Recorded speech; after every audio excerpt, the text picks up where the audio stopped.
1, 2. Testing 1, 2, 3.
Testing.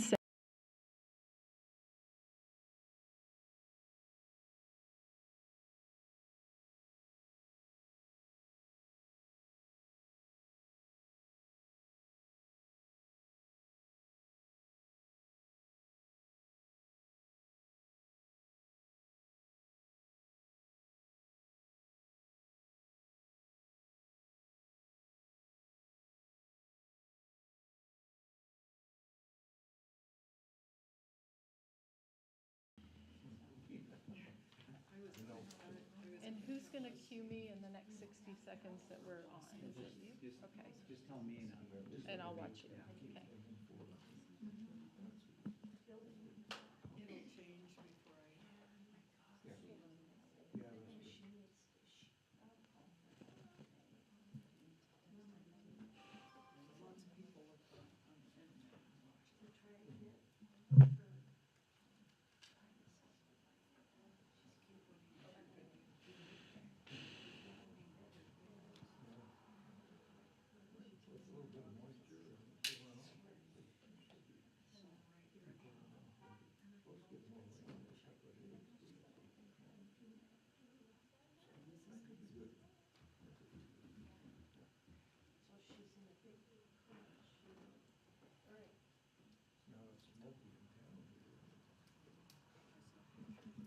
Good evening, ladies and gentlemen, and thank you for joining us here in person at the Idaho Fish and Game Office in Salmon, Idaho. And thank you to those who are joining us online on YouTube and on Facebook.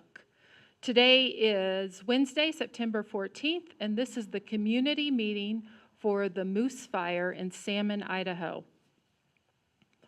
Right now, today, we have 130,077 acres on this fire that have burned. We are at 47% containment, and we have 857 people working on the fire.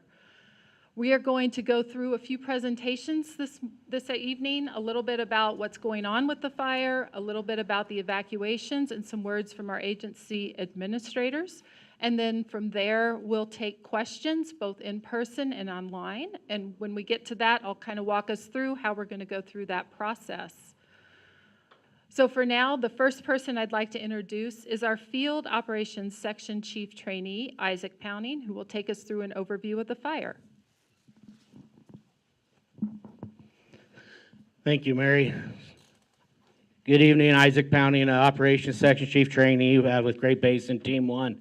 So we'll go around the fire real quick, what's been going on and where we're at right now, and then we'll go through a couple slides with the Google Earth and take you for a little flight.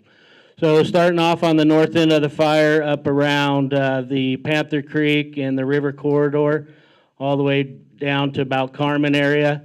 That's all looking real good. We're actually going to be taking some resources off that division here in the next day or so. We're going to be assisting the owl fire a little bit.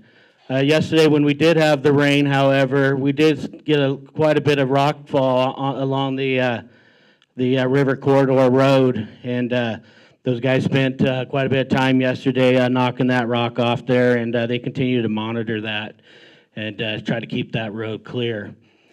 Moving around over here on the east side up above Wallace Creek and Derriere and Bob Moore. Today we sent some resources in here. We're taking advantage of the rain. The rain was a good rain, however, it wasn't as much as we'd probably really like. Didn't really penetrate through the canopy. It's so dense in there, but we are still taking advantage of that rain. So north of the Stormy Peak Road, we did engage some crews in there today, along with some UAS operations to help identify some of the spot fires that are in there. So those folks are in there trying to grab some of that edge, and in some cases getting that fire to the grass and sage where it's a little bit more friendly to be suppressing. Additionally, up in that area, we did have our fuels group. They're working up on the Ridge Road, as well as the diamond line that comes down off the Ridge Road. From all the decks, log decks that were put in place, During the suppression operation, we're moving those log decks for a couple reasons. One, it's a value and try to save those values, but also in case we do need to use that line in future suppression, that it keeps the intensity of those decks out of the way. They got about 3 or 4 more days left of that, and then they're going to start working over towards the power line. So moving over into the Jesse Creek and into the watershed, we have some folks out there looking at that, looking at all kinds of opportunities to get in there safely.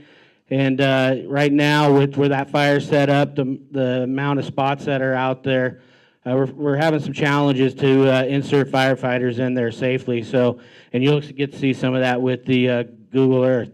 We did send a scout down into the Turner Gulch today to evaluate the edge of this piece that came to the south of the power line. Sounds like a lot of that stuff kind of petered out on its own due to the rain, and we potentially have some opportunity to do something in that. It's not really going to be, or would be, a control line. However, it'd be more of a checking or to slow the fire's progression down slope on that edge. The reason I say it's not going to be really a control line is we don't have a whole lot of good opportunity to anchor that line into something or to take it somewhere. And you'll get to see that also on that Google flight. Everything on the south slope, that timber in there is pretty friendly for what we're trying to get accomplished out there. Not a whole lot of snags. There are some snags in there, but if you compare that to the northern aspect up above Jesse Creek, that's very dense, a lot of snags, and a lot of dead and down within that drainage. So not a good place to be putting firefighters. Additionally, we did send the power company in here this morning to look at their power lines and evaluate those. There were trees across those power lines. They were able to cut those off. And last I heard, about 1630, they were able to turn that power back on. As far as insert firefighters to try to grab any of that edge, thank you. Trying to use firefighters to go in there and get any of that edge is pretty spooky country in there as far as the snags go and the dense fuels that are in that particular area. Additionally, we completed the dozer line and hand line out here on the west side of town. They've got most of the water stuff deployed along that dozer line, and right now they're just really kind of fortifying that dozer line through there. If you move up here into, we're calling the Division Oscar, what they're focusing on is the Ridge Road all the way down from the power line down to the Williams Summit there.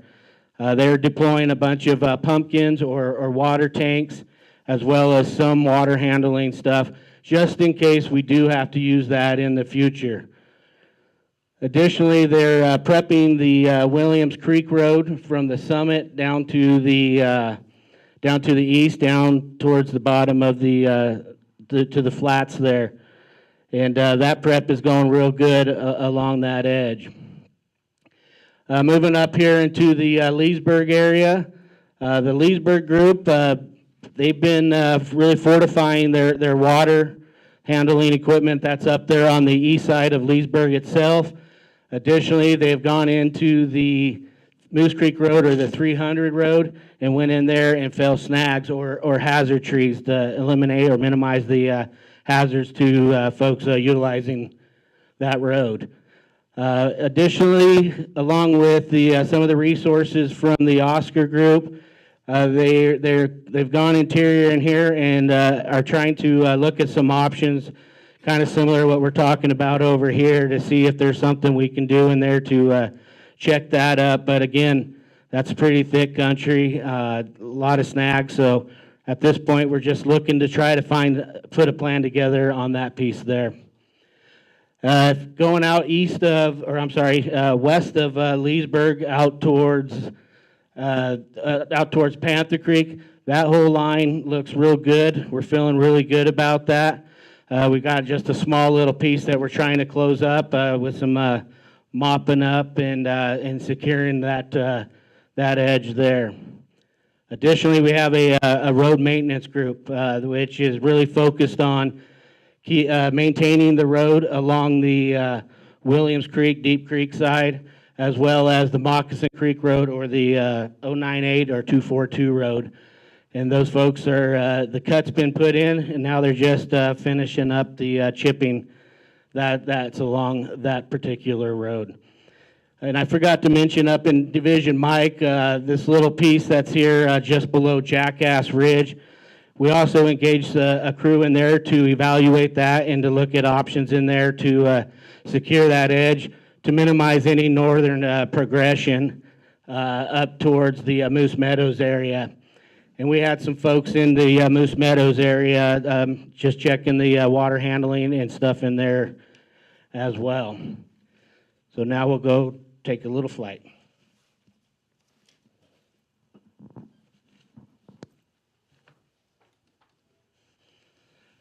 All right, so hopefully I don't make anybody sick trying to follow us here. So this is the edge over here on the right, the eastern edge, and we're going to spin around to that. Hopefully everybody knows what we're looking at here. So this chunk right here that I'm circling with the cursor, that's the Wallace Creek area there. What we've done there is we put fire in that to try to get the fire to come out to the finer fuels out here. And we did that a couple days before the rain, and that was successful. And that's all looking really good all the way up to back to where our containment lines are there. As you move to the south, this is what the resources have been working on real diligently the last couple days, trying to find ways to get in here and whether grab some of this fire and bring it to those type of fuels or to just go direct on that stuff. But as you can see, our concern is the amount of spot fires that are out here. And over the last 5 or 6 days, we've been inverted in there. Can't really get to be able to see a lot of the spot fires that are in there, which has us all concerned. And as I go down here, you can see how steep these drainages are. And fire likes to run uphill, so that's why we're real concerned about putting firefighters anywhere up in here, especially when we can't see that stuff. But like I mentioned before, we do have a UAS that, if conditions allow, we do fly that out there to try to evaluate that. Moving further to the south, down towards Jesse Creek here. This was our IR flight from last night. As you can see, even after all the rain that we got yesterday, this orange identifies intense heat. So as you can see, there was still quite a bit of fire that was in there moving around last night, even after the rain. This IR flight was flown at around 22:45 or 10:45 last night. So what we're doing over in this area is we got folks in here just trying to find the best way to tie this stuff in and the best way to engage on this. Again, it's rough country. You can see multiple spots all the way up here towards Jesse Creek. Here's an idea of how steep some of this country is in here. And so those are our concerns in here. The other concerns we have is a lot of these stringers have a high load of snags in them, and snags and firefighters don't get along very well together. Moving over towards the watershed, Turner Gulch here. This is the piece that we had come up out of Jesse Creek, and it came up to the ridge top and started dropping down over into Turner Creek. As you can see, fire did still move around a little bit. As you can see by this photo here, how thick the vegetation is on the north aspect of this particular ridge, and then how it kind of thins out a little bit over here on the south side. So again, we did insert an individual in here to evaluate this stuff, and with a little bit more planning, we hope to have some sort of checking action in there in the next couple days.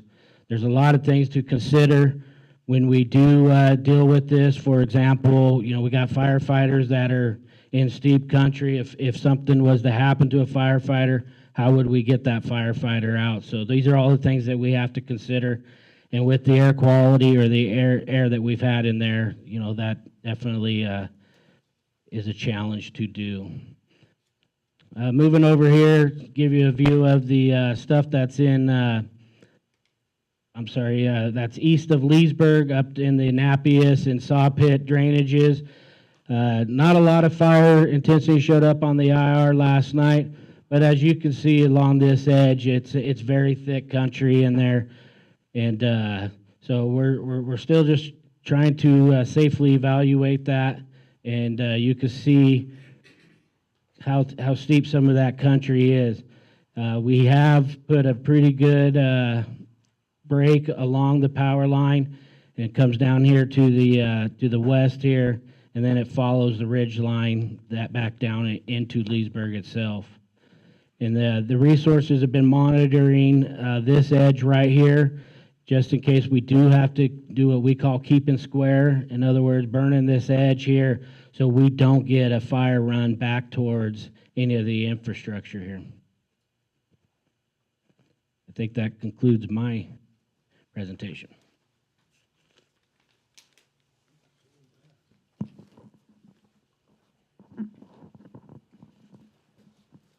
All right, thank you very much.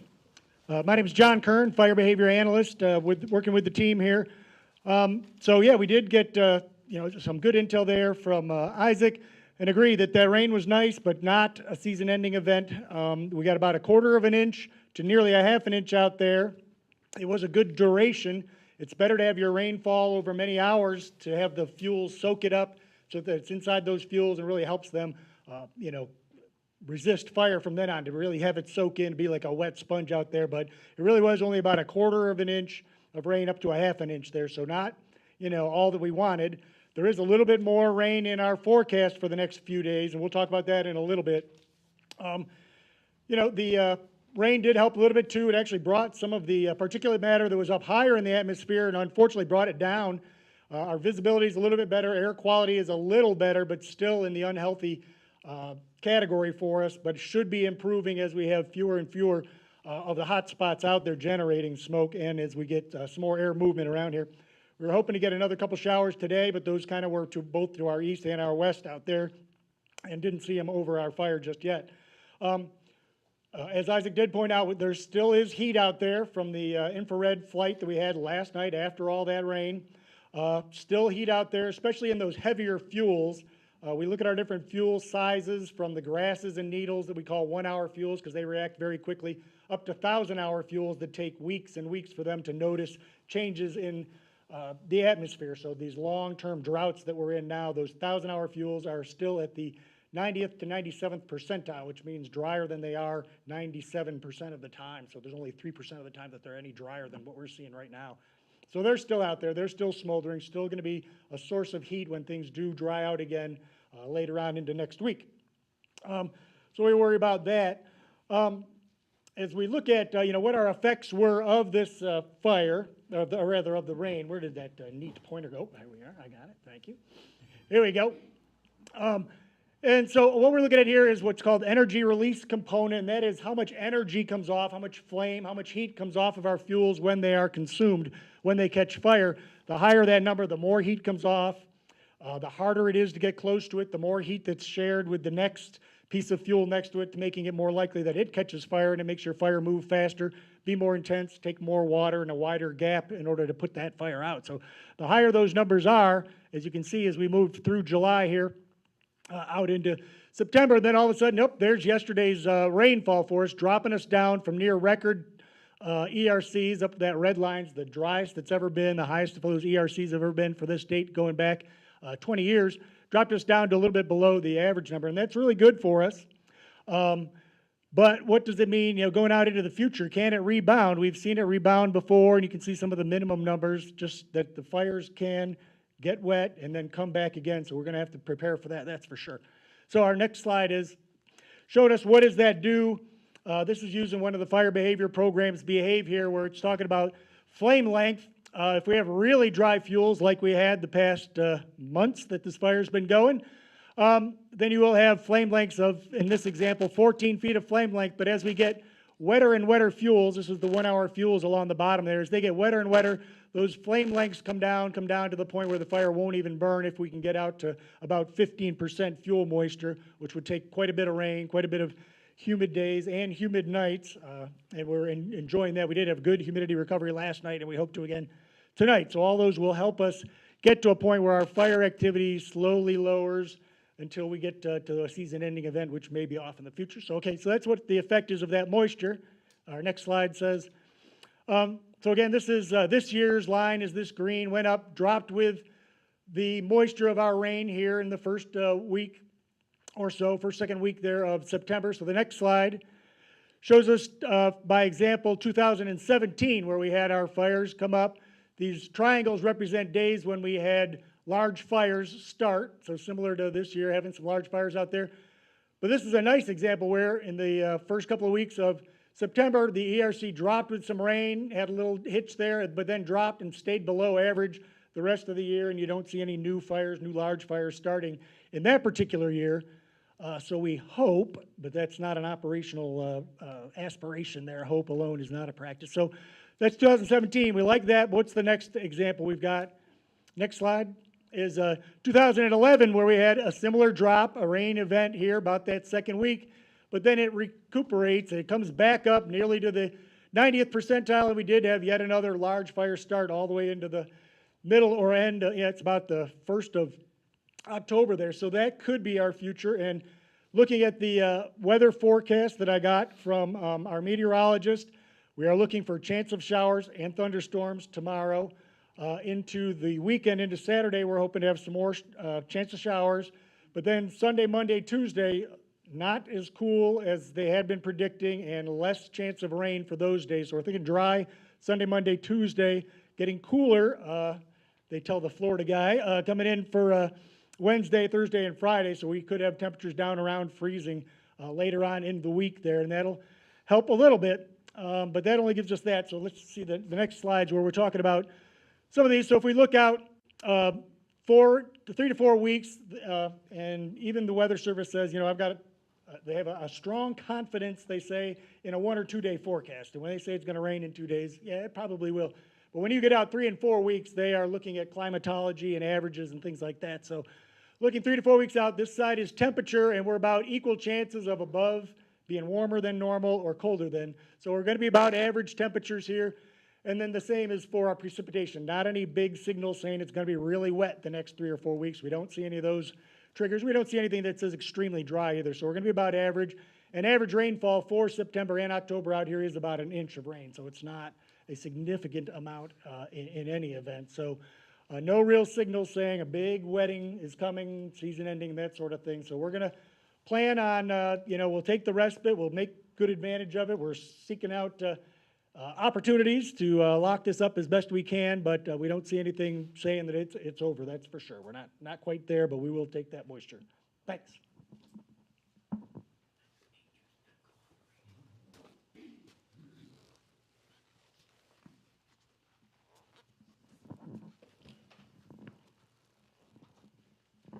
Good evening, Sheriff Penner here. Just a quick update on the evacuation. So yesterday at about 4 o'clock, we were able to put zones 1 and 11 back into the set status and take them out of go.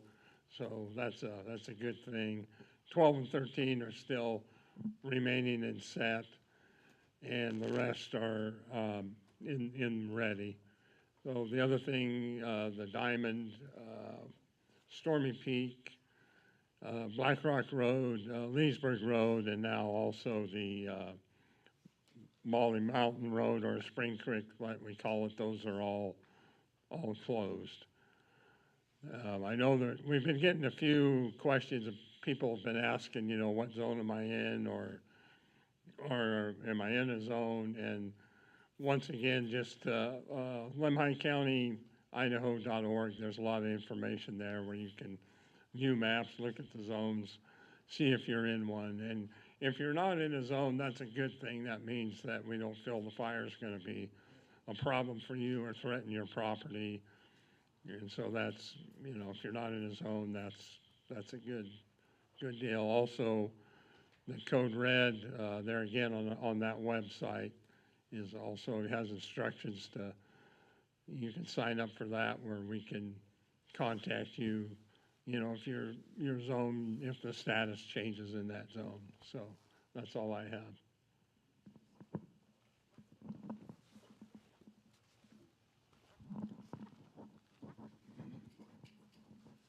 So good evening. Chuck Mark, Forest Supervisor for the San Michaelis National Forest. So yeah, even though we got some beneficial moisture and precipitation, just as I was driving in and pulling into the parking lot, I could see a small smoke column up at the head of Jesse Creek just from the highway. So we've got some, we still got some fire suppression work to do.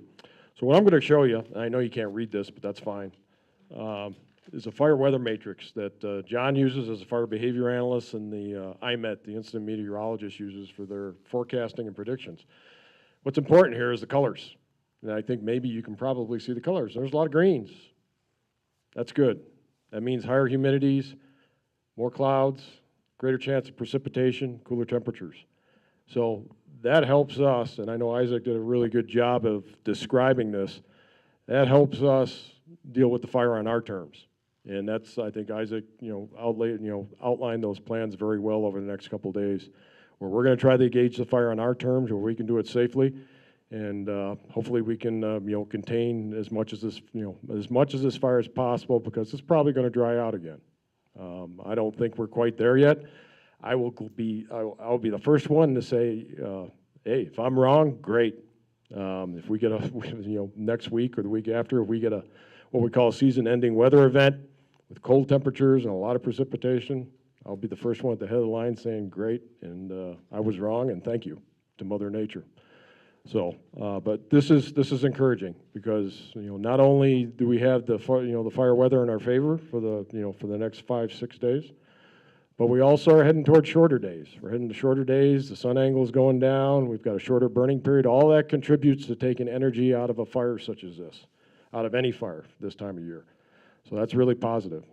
So I just thought I would put that up there. It certainly heightens my optimism a little bit. I hope that heightens other folks' optimism, not only the folks in this room, but the folks that are out in the virtual world here listening in on this public meeting.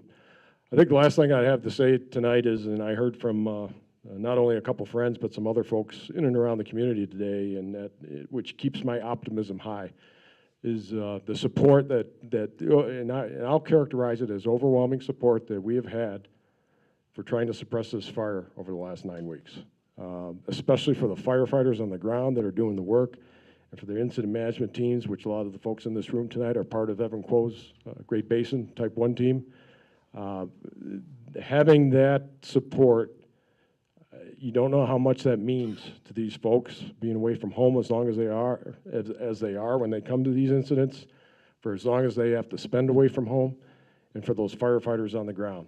So I just want to express my appreciation for the support that the local community and others that are in and around the Moose Fire have expressed. So thank you, and I wish you all a good night.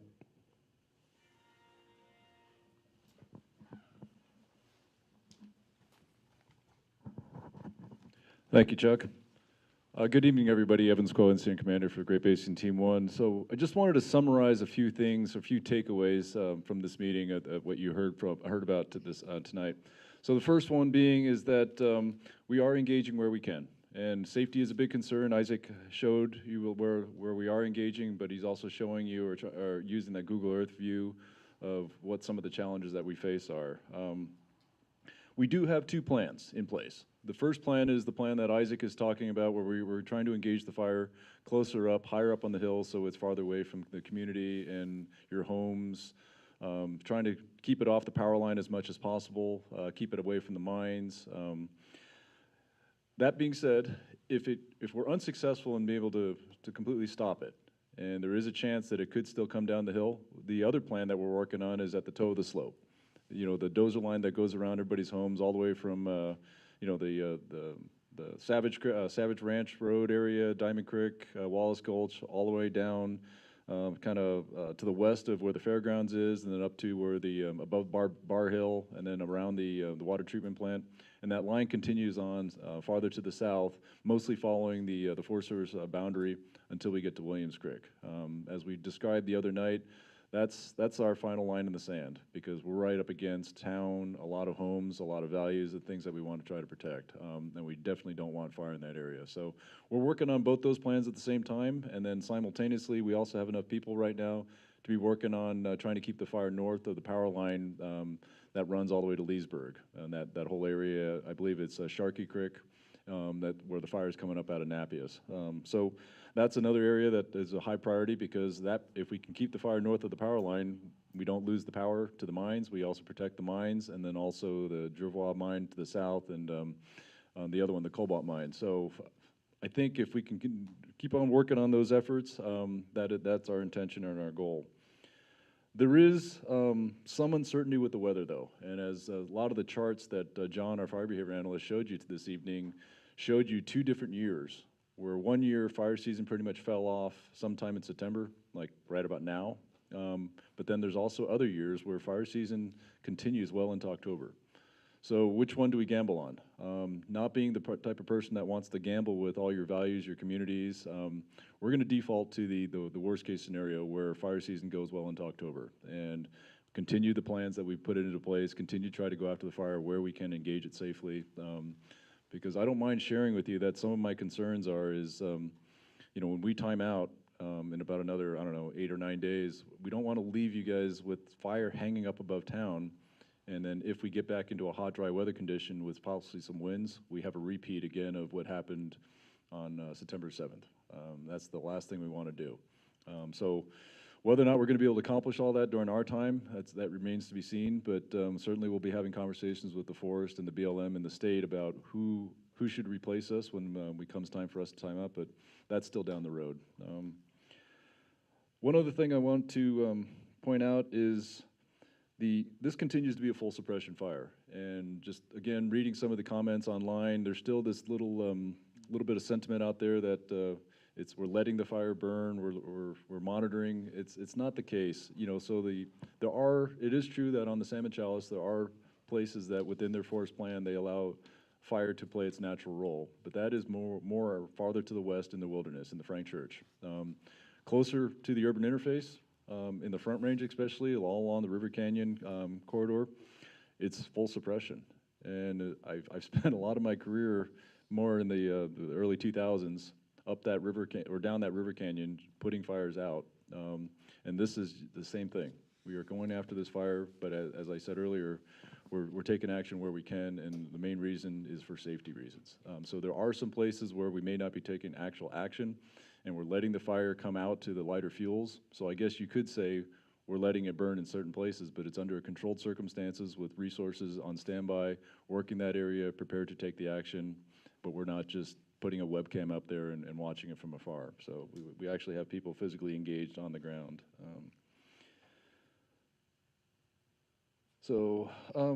I think that about covers our comments. There was one question that I think we got online, and it has to do with the owl fire. Ernie, can you put the map back up? So the owl fire is about 700 acres, I think, 750 acres? 945, excuse me. So 945 acres up the East Fork of Owl Creek, which is just to the west of where Panther Creek connects in with the main river road. For the last week, well, just about the same amount of time we've been here, there's been a Type 3 team that's been managing that fire. They've got some resources in there, trying to put a check line on the south end of the fire to keep it from coming towards the river. They've also been assessing and providing point protection for the structures that are down at the mouth of Owl Creek. And so they've got several crews on there and a few engines down at the bottom. Since there are neighbors immediately to our west, we've been coordinating with them. In fact, we've actually been helping them out with some logistical supplies and food and whatnot. But we figured that by the time they time out, which will be this Friday, the forest will be looking for some organization to take over that fire from them. So we started having the conversation the other day, and we're going to be taking over the management of the owl fire. It's so close to ours that we might as well. And so a lot of the folks that Isaac was talking about that have been working the Alpha X-ray division, they're just going to end up taking over the owl fire and incorporating that into our organization. So as that fire continues to move around a little bit, we'll continue to keep everybody updated. But last I heard, and also the infrared imagery confirmed it, is they got a lot of the same weather we did. And being more on a southerly aspect in the ponderosa pine, not unlike the subalpine fir that we have over on our side, a little less dense canopy, so the rain was able to penetrate in underneath and tone down the fire behavior. In fact, I think, if I remember right, the only real hot area I saw was up on the northeast side of it, where it looks like it made it to the top of the ridge and it was backing down into a thicket of trees. So hopefully that answers the question that we got from the person that commented on Facebook. And if you have any additional questions for us, please post them in the comments, and we'll do our best to answer them. With that, I'll turn it back to Mary.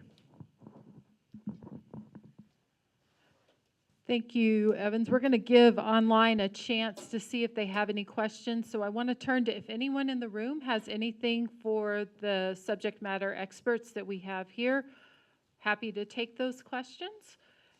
And we do have a microphone that we'll be taking out, so you can either tell it to Mike or you can use the mic yourself, just so that everyone can hear the question. This is the first time I heard the phrase timeout. And so that's a little bit of a concern. Like, we don't know who's going to take in 8 days, take over the situation. That's correct. So we deploy on a 14-day rotation schedule, and it's mostly intended to manage fatigue amongst the team. I mean, I have to tell you, we kind of go a little high intensity when we get on these assignments, work long days, and it's, well, sometimes depending on certain factors, there's quite a bit of stress level. So we go out for 14 days. When you include travel, it usually ends up being about 16 to 17 days from door to door from home. So we arrived, I want to say 6 days ago. And so out of our 14, we have 8 left. And then once we time out, we'll be transitioning with another organization. So prior to when we got here, there was another team, another Great Basin team in command. We went through a 24-hour transition period with them, did a handoff. Because this is our second time on this fire, we were able to get up to speed quite a bit faster. But depending on with the next team that comes in, we're not really sure who that might be, but it'll probably be an incident management team very similar to ours. And then we will work with them a good 24 hours before they assume command, then before we leave to transfer a lot of the information on. And then plus you have Chuck and all of his staff that have been here the entire 9 weeks, and so they have all the history there that they also participate in the transfer of information and knowledge. So hopefully that helps. And our firefighters are on the same replacement schedule. So for about every 2 weeks or so, people time out and they go home, get rested, and then depending on where they are on the rotation, they may come back. Some crews are on their 3rd tour on this fire, or they go to fires in Oregon, Washington, California. I mean, most of us are a national organization, so we try to meet the needs of the country depending on what the priorities are.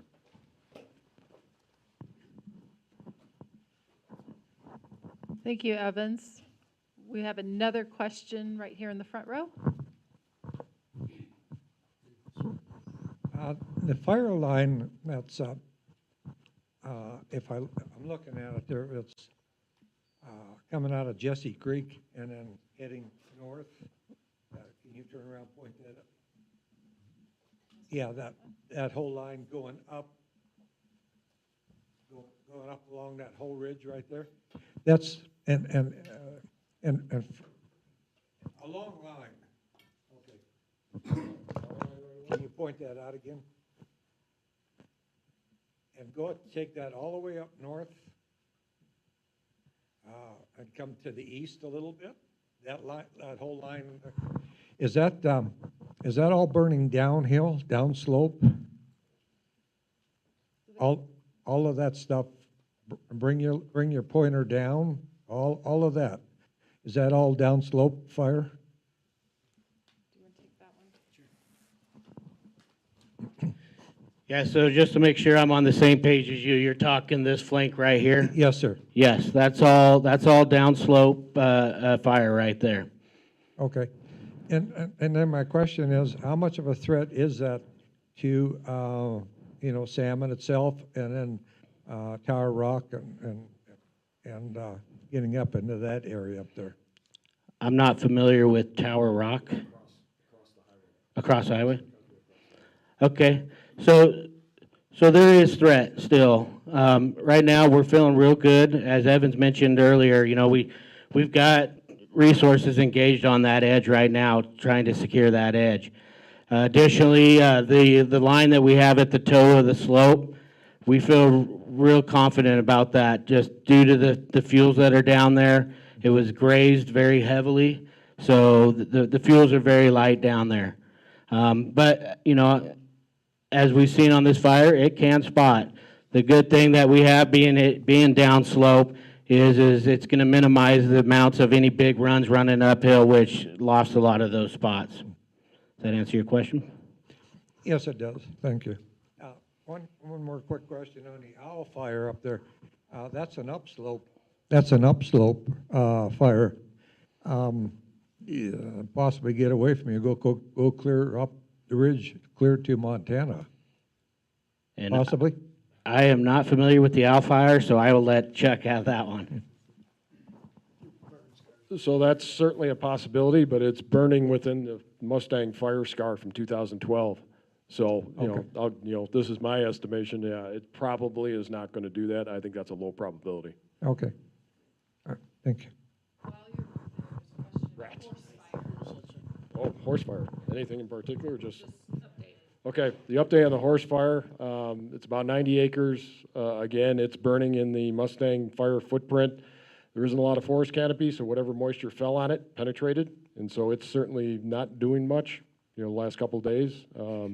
Has not come down to the river yet, but usually any fires that are in the main, or whether it's the middle fork or the main forks of the salmon, they come to the river. So I would expect the Horse Creek fire is eventually going to make it to the river, but it's still up pretty high and not threatening any values at this point in time.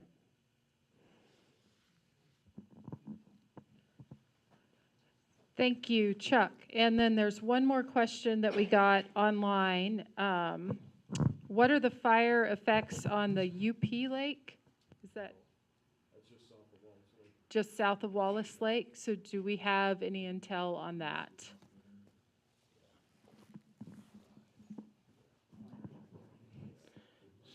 So UP Lake, so that did take a significant amount of fire through the UP Lake.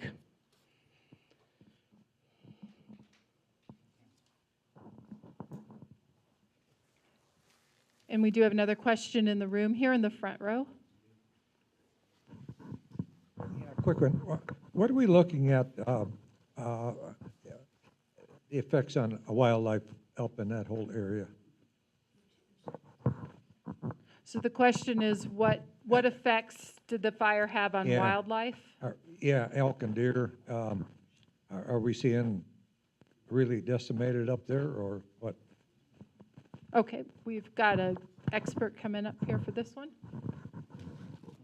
Sure. Yeah, this is Dennis Newman, the Regional Wildlife Manager here. In short, they've been pretty minimal. We've got quite a few animals we're tracking in there. We did see displacement. Most of the displacement is actually due to the fire suppression activities, the human presence, the helicopters. It's not due to the direct fire. Deer, elk, bighorn sheep, they all evolved to fire. Fire is part of their cycle. In fact, we're actually seeing elk and bighorn sheep move back into the fire already. And in the long run, this is going to be a good thing for deer and elk summer range, but it's going to be the long run. We're looking the next 3 to 10 years, not tomorrow. So.